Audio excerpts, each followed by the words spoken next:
bagaimana kabarnya hari ini?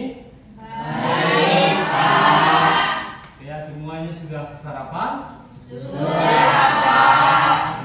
Kalau sudah, nampaknya untuk pembukaan kita pada pagi hari ini dalam pembelajaran di informatika, ya. Di sini kita akan membahas tentang materi berpikir komputasional. Tapi sebelumnya, Bapak perlu juga memastikan apakah memang situasi dan suasana pembelajaran kita pada pagi hari ini sudahkah sesuai dengan apa yang kita harapkan, di mana peserta didik itu harus dalam keadaan baik, kemudian dalam keadaan good feel, dan juga tidak kurang satu apapun, dalam artian siap untuk menerima pembelajaran kita pada pagi hari ini. Oke, sebelumnya ada yang masih di luar atau mungkin yang tidak hadir pada pagi hari ini? Ada? Ya, kalau tadi data atau keterangan dari Ibu yang merupakan rekan sejawat dari Bapak menyatakan ada 8 orang yang kebetulan pas lagi latihan. Berhubung karena kita masih dalam suasana untuk menyambut 17-an, maka yang 8 orang dianggap izin. Jadi itu dalam pembelajaran ini di awal Bapak akan mempertontonkan atau memperlihatkan sedikit sepotong video tentang penjelasan dari berpikir komputasional itu sendiri. Nantinya di saat kita sudah melihat tayangan daripada materi berpikir komputasional, maka setelah itu nanti Bapak akan memberikan penjelasan sekaligus dengan materi yang mendukung dan berkaitan dengan video yang akan ditampilkan. Untuk itu, mari kita sama-sama menyaksikan dulu lebih awal video pembelajaran yang sudah Bapak siapkan.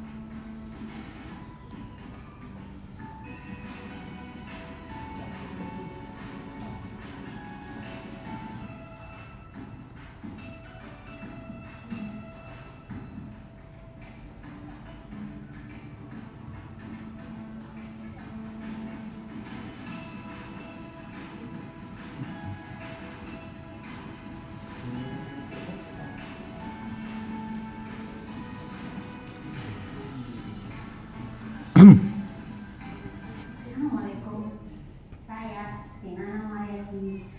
Dari video tadi kita saksikan proses dalam pembuatan kopi, mulai dari tahap dekomposisi, pengenalan pola, abstraksi, dan algoritma.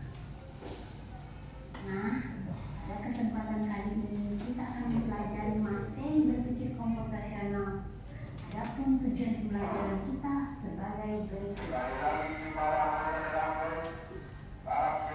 Pertama, dekomposisi merupakan teknik memecahkan masalah yang kompleks dengan membaginya menjadi bagian yang lebih kecil. Yang kedua, pengenalan pola, yaitu teknik mencari kesamaan di antara dan di dalam masalah dengan masalah ini. Yang ketiga, yaitu abstraksi, yaitu teknik yang berfokus pada informasi yang penting saja pada masalah yang dihadapi dan mengabaikan detail yang tidak penting. Yang keempat, yaitu algoritma. Algoritma ini adalah teknik mengembangkan solusi langkah demi langkah untuk memecahkan masalah. Saatnya kuis anak-anak kalian. Mari kita uji sejauh mana materi tadi telah dibahas tadi. Saya akan menyajikan 4 jenis gambar. Dari gambar tersebut termasuk prinsip yang mana? Ya, benar sekali.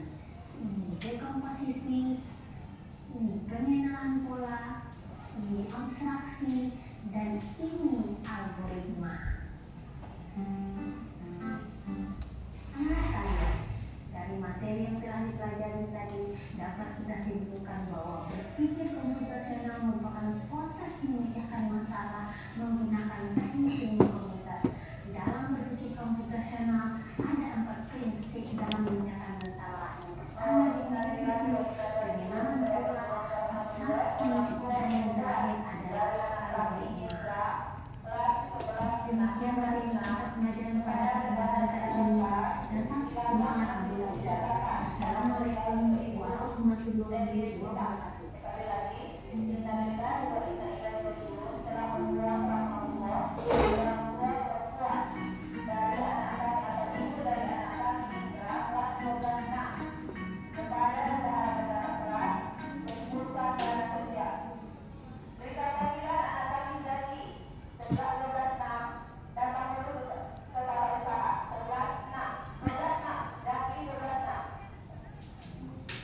Ya, dari materi video yang sudah kita saksikan barusan, di situ menjelaskan tentang prinsip dari berpikir komputasional, di mana yang pertama di situ adalah bagaimana kita bisa menyelesaikan suatu permasalahan secara komputasional. Di sini dalam pembahasan ini berpikir komputasional tadi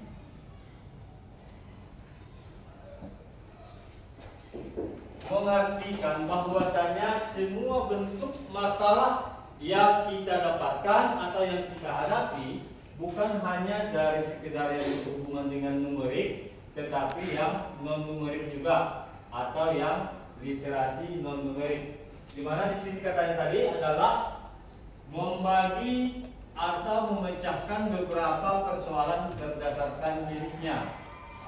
Dari video yang kita saksikan tadi, dia mengatakan di situ bahwasanya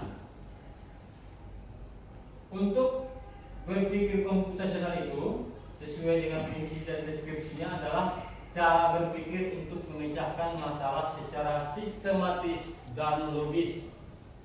Salah satu contoh yang paling sederhana dalam video tadi, dia mencontohkan bahwasanya jika dalam pembuatan kopi, di video tadi dia membuat untuk hidangan kopi. Dia membuat alur penyelesaian tentang hidangan kopi itu dengan bentuk komputasional dekomposisi. Artinya dekomposisi itu adalah membuat urutan-urutan dalam penyelesaian pekerjaan dalam bidang pembuatan kopi. Sama tadi kita perhatikan dalam video itu, yang pertama kira-kira hal apa yang dilakukan? Yang pasti yang pertama tadi dalam video adalah menyiapkan bahan. Ya, menyiapkan bahan.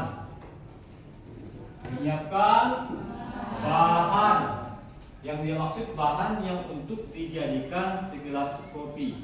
Kemudian langkah kedua, di samping bahan dia juga sudah mempersiapkan peralatan. Kemudian langkah ketiga, dia membuka kemasan kopi, kemudian menaruhnya ke dalam gelas. Yang keempat, apa lagi seterusnya?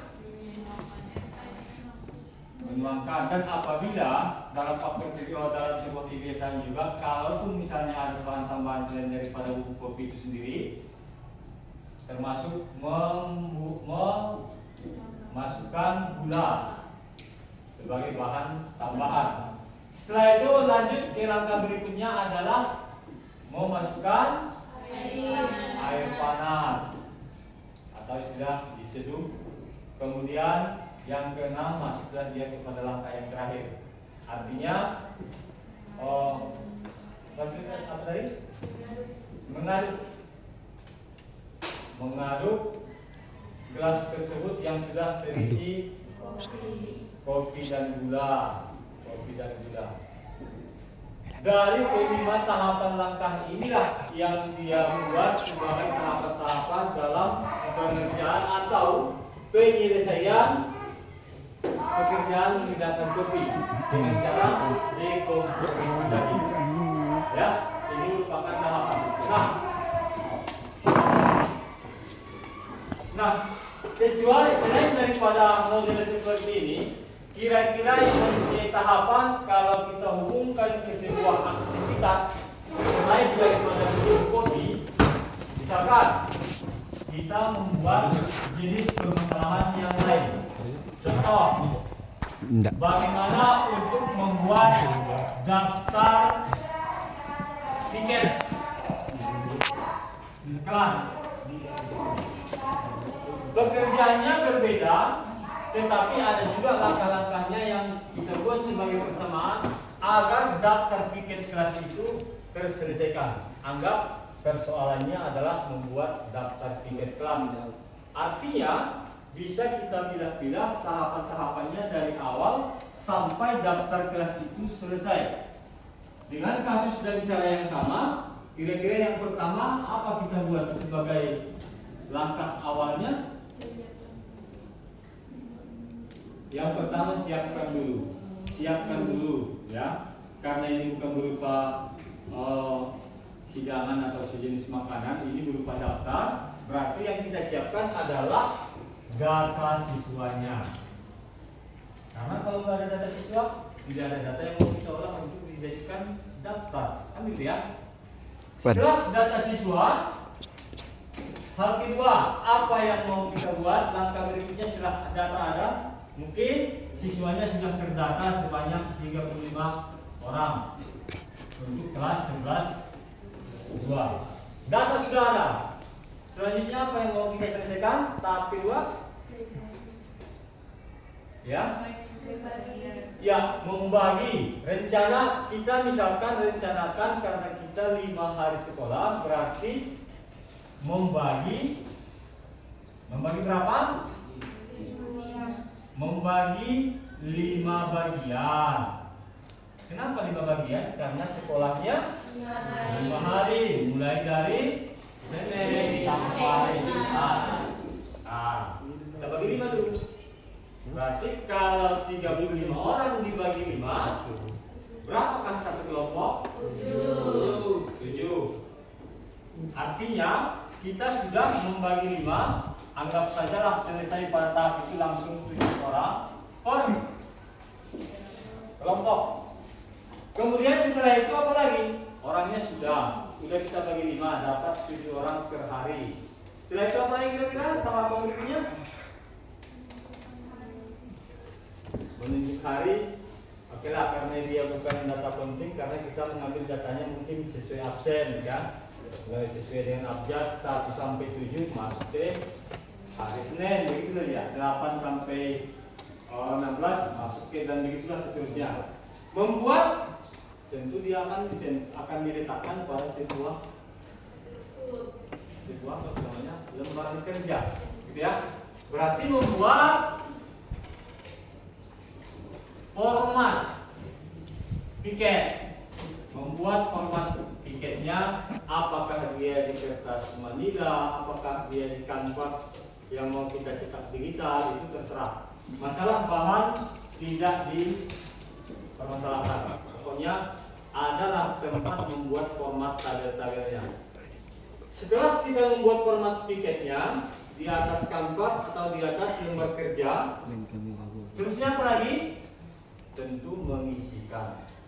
Karena tadi sudah dibuat 5 tabel, Senin, Selasa, Rabu, Kamis, Jumat, maka seterusnya mengisikan data nama-nama tersebut ke dalam tabel. Begitu kan? Mengisi data kepada tabel yang sudah disiapkan. Nah, kalau data itu sudah disiapkan, sudah kita isi semua ke dalam tabel-tabel sebanyak 5 hari tadi, yang terakhir itu bisa dikatakan daftarnya mungkin pengisian jam, pengisian dan segala macam tugas-tugas tiket itu. Mengisi keterangan dan tugas-tugas tiket. Jangan hanya dibuat daftar namanya tapi kita nggak tahu penjelasannya, dan sebaiknya deskripsi daripada tiket dan tugasnya ada dalam daftar. supaya mereka tahu apa saja yang menjadi tugas pokok dari seorang piket. Begitulah kira-kira kita tambahkan. Dan yang seterusnya itu daftar sudah selesai. Ada langkah-langkah yang sama dengan jenis pekerjaan yang berbeda. Dan kesimpulannya, jika dalam dekomposisi tadi kita sudah bisa melihat bentuk dan cara penyelesaiannya, artinya ke dalam masalah yang lain juga sudah bisa kita adopsi langkah-langkah semacam ini. Untuk siswa anak sekalian, mungkin yang kalian hadapi persoalan-persoalan yang mungkin sering terjadi dan belum terselesaikan, kira-kira masalah apa kira-kira? Coba sebutkan dulu satu, mungkin bisa kita buatkan, kita terapkan dengan sistem dekomposisi. Apa misalnya? Masalah siswa yang dihadapi dalam kehidupan sehari-hari, namun menurut pemikiran kita belum bisa menjalankan prinsip komputasional. Mungkin kalau sudah tahu pembelajaran ini, selanjutnya kita sudah bisa menyelesaikan masalah itu.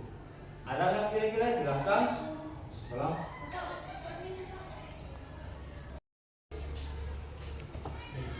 Ada kira-kira?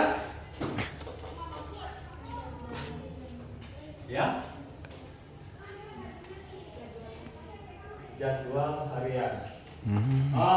Bisa Bapak asumsikan mungkin kalau jadwal harian, kalau memang jadwal harian itu permasalahannya susah untuk kita tepati, begitu ya.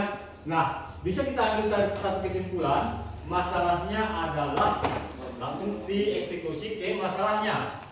Masalah dalam kehidupan kita sehari-hari ini hanya sebagai gambaran tentang bagaimana solusi menyelesaikan bentuk-bentuk persoalan.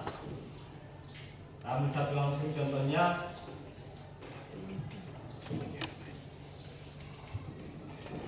Terlambat masuk sekolah. Sana arahnya kan? Jadi pada umumnya kita menarik garis kesimpulan atau menarik satu permasalahan itu dari yang umumnya saja, tanpa mengecualikan yang punya istilahnya kekurangan atau kelebihan dalam masalah finansial dan masalah yang lain tidak kita abaikan. Kita mengambil dari masukan yang umum. Kenapa terjadi masalahnya selalu terlambat masuk sekolah?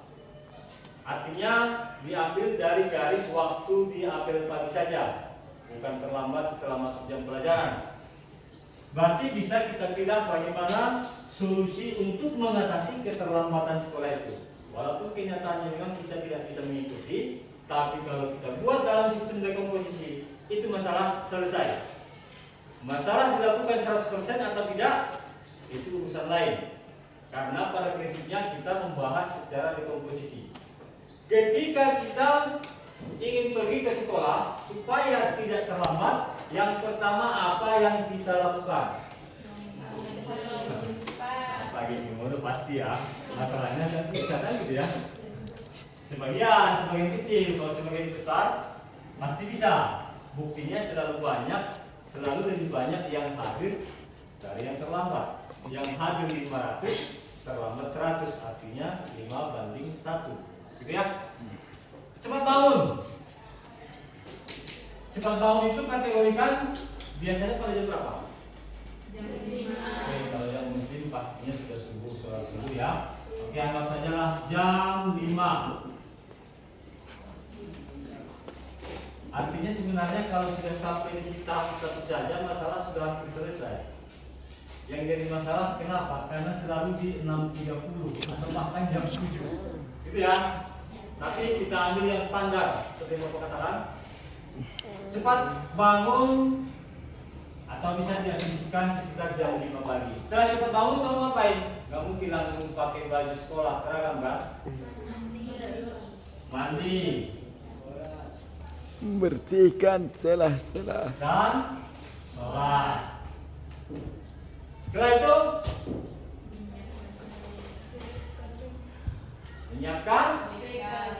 menyiapkan bekal itu nih. Jangan-jangan disiapkan semua. Oke, menyiapkan bekal untuk makan siang nanti di sekolah gitu ya. Oke, setelah menyiapkan bekal. Apa lagi? Hah? Apa? Makan pagi. Nah, soal apa? Sama. Makan pagi. Nanti 5 menit lagi mau habis, kasih kode dari Jaya. Oke Pak. 5 menit lagi mau habis. Makan pagi. Setelah itu, Marco kasih ada gue kan? Iya, berpakaian.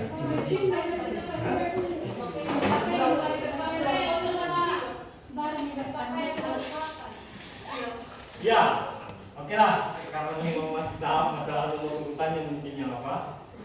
Berpakaian. Berarti kan harus pakai ini dong.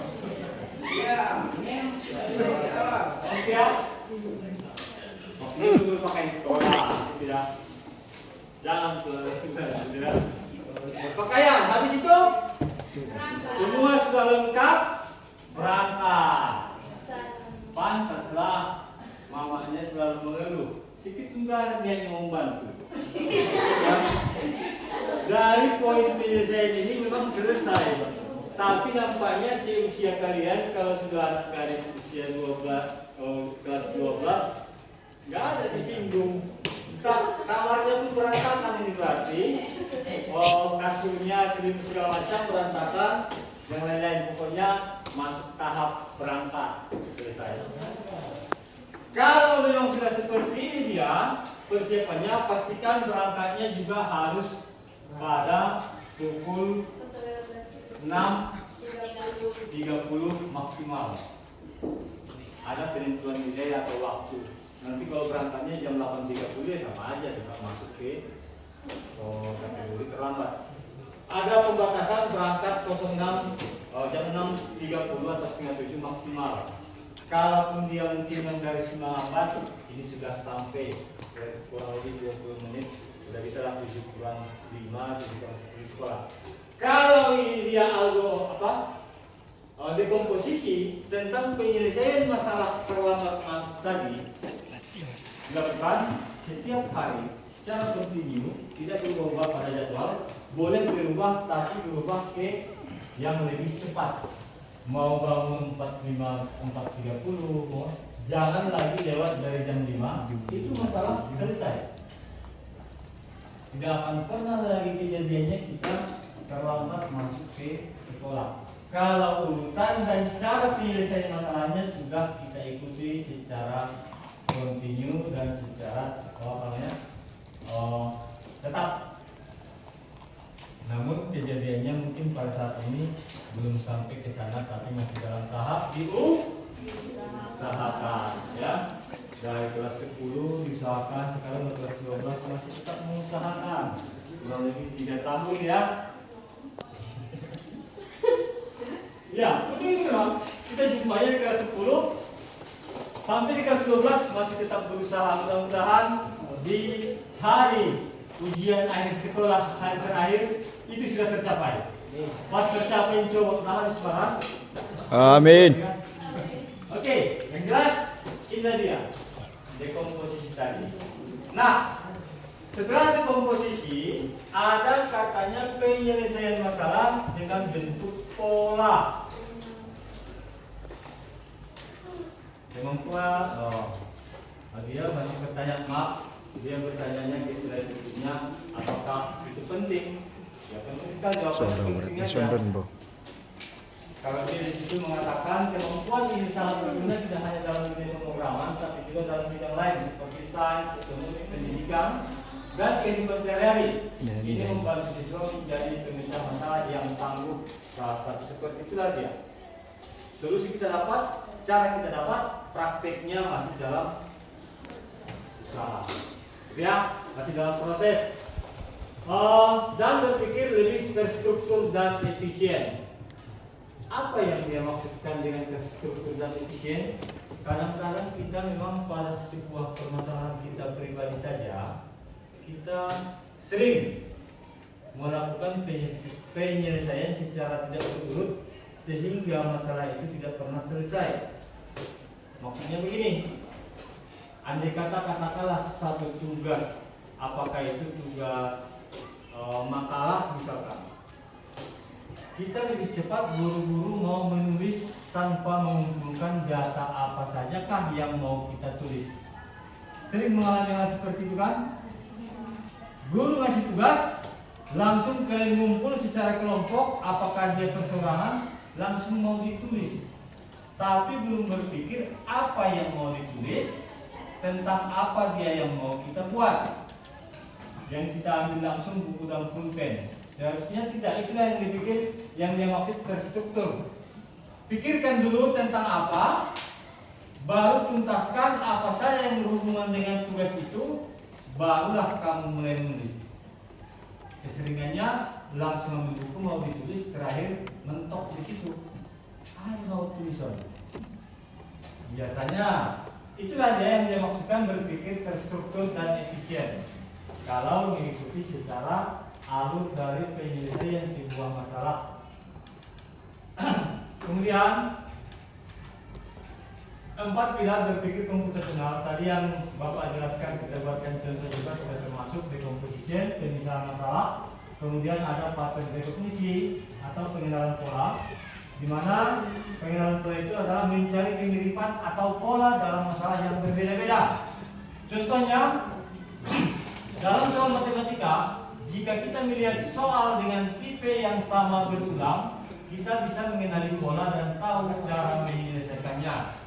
Kira-kira kalau dalam bentuk soal real di matematika, apa saja itu kira-kira? Kalau di dalam bentuk pola soal matematika, kalau misalnya ada bilangan 1, 3, 5, 7, 9 dan seterusnya, soal nomor 1. Kemudian soal nomor 2 ada 2, 4, 6, 8, 10 dan seterusnya. Kalau dari 2 soal ini yang kita perhatikan, penyelesaian dalam bentuk pola untuk mengisi nilai di antaranya atau melanjutkannya, kita mengenali dengan pola bilangan apa? Ganjil dan genap. Nah, kalau pertanyaannya misalkan tuliskanlah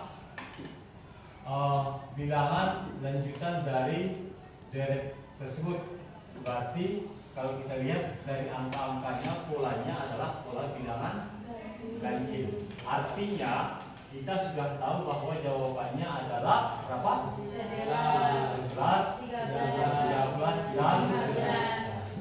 Nah, hal yang sama kita lihat dalam bentuk yang soal berbeda, tapi pola pengerjaannya sama pada nomor 2. Misalkan, lanjutkan bilangan tersebut. Misalkan, kita lihat polanya adalah bilangan genap. Berarti lanjutannya sudah pasti kita tahu 12, 14, dan seterusnya. Itulah yang dia maksudkan dengan penyelesaian dalam bentuk pola. Nomor 2, pattern recognition, pengenalan pola kalau dalam matematika. Jangan nanti langsung kita eksekusi, langsung kita lihat tanpa mengenal pola. Misalkan antara penggunaan aritmatika atau matematika logika, tambah kali, kurang dan bagi, kalau cara penggunaannya sama, belum tentu saat diterapkan dalam sebuah soal menggunakan cara yang sama juga. Hanya operatornya yang berbeda, pastinya hasil dan cara pengerjaannya juga akan berbeda. Contohnya 10 dikali 5 dengan 10 dibagi 5. Karena operatornya berbeda, kita tidak bisa menggunakan pola yang sama. Harus mengikut pada operator hitungnya. Karena hasilnya pun sudah pasti akan berbeda. Apakah dia sama operator hitung aritmatika logika? Sama. Tambah kali, kurang dan bagi adalah aritmatika logika. Inilah yang dipakai baik perhitungan dasar matematika logika pada komputer. Itu dia. tapi cara penggunaannya berbeda. Berarti di sini tidak bisa kita terapkan yang nomor 2. Harus kita pastikan dulu polanya sama. Contoh kepada kehidupan yang lain, misalnya selain daripada berhitung, apalagi kira-kira pengenalan pola yang sama. Kamu punya teman yang selalu kamu janjian, selalu kamu sering jumpai pada saat jam 5 sore. Sementara kamu tahu temanmu ini jadwalnya kalau pulang sekolah bantu orang tua jam 2, jam 4 dia sholat asar, jam 5 dia istirahat. Tapi kamu ingin selalu menjumpai dia jam 5. Ketika kamu mengetahui pola dia seperti itu, harusnya tindakanmu jangan jumpai dia lagi pada saat jam 5. Berarti menjumpai dia selain dari jam 5. Selain dari jam 5 atau sesudah jam 5. Karena sebelum jam 5-nya dia sudah ada jadwal. Setiap hari begitu polanya. Kalau kita tetap melakukan hal tersebut, berarti kita lost dalam mengenali pola itu. Berarti kita kemana minum, kemana seminggu, betul-betul jam 5 kan? Begitulah kira-kira pengenalan pola. Jadi kalau sudah mengenali pola seperti itu, semua apa yang dimaksudkan dalam berpikir komputasional tentang abstraksi dan algoritma mungkin akan dimasukkan dalam materi pembahasan berikutnya. Para penyampaian Bapak di materi ini, walaupun kita hanya membahas 2 bidang saja, dekomposisi dan rekognisi, kira-kira ada yang mau ditanyakan sebelum kita mengakhiri pertemuan ini? Contoh tadi sudah jelas, dalam kehidupan sehari-hari juga jelas. Itulah salah satu kelebihan daripada deep learning. Jangan hanya mengetahui, memahami saja, tapi harus bisa menerapkan dalam kehidupan sehari-hari. Oke, kalau tidak ada, mungkin untuk refleksi cukup satu saja yang Bapak tunjuk. Apa pengalaman yang didapat setelah mendapat penjelasan tentang komputasional, baik dia dekomposisi maupun rekognisi. Siapa yang kira-kira memberikan refleksi saja tentang penambahan pengalaman hari ini? Naswa bisa? Apa? Coba kamu sebutkan refleksinya. Pada hari ini dengan kita mempelajari berpikir komputasional maupun dekomposisi dan pengenalan pola, kita dapat mengerti jika ingin menyelesaikan masalah itu tidak hanya butuh satu penyelesaian masalah saja. Kita bisa menyelesaikan masalah dengan cara 4 pilar berpikir komputasional tersebut. Oke. Artinya paham, mengerti, lakukan dalam kehidupan sehari-hari. Ya, berhubung karena refleksi dari anak-anak Naswa dan juga kawan-kawan yang lain itu sudah mewakili dari kawan-kawan yang lain. Mudah-mudahan pembelajaran kita hari ini bermanfaat dan bisa diterapkan dalam kehidupan sehari-hari supaya tujuan pembelajaran kita tercapai dengan sempurna. Jadi untuk pertemuan hari ini kita cukupkan sampai di situ. Terima kasih atas perhatian Anda sekalian. Mudah-mudahan dalam pertemuan yang akan datang kita akan lanjutkan dengan materi yang lebih bervariasi dan lebih bermakna. Assalamualaikum warahmatullahi wabarakatuh.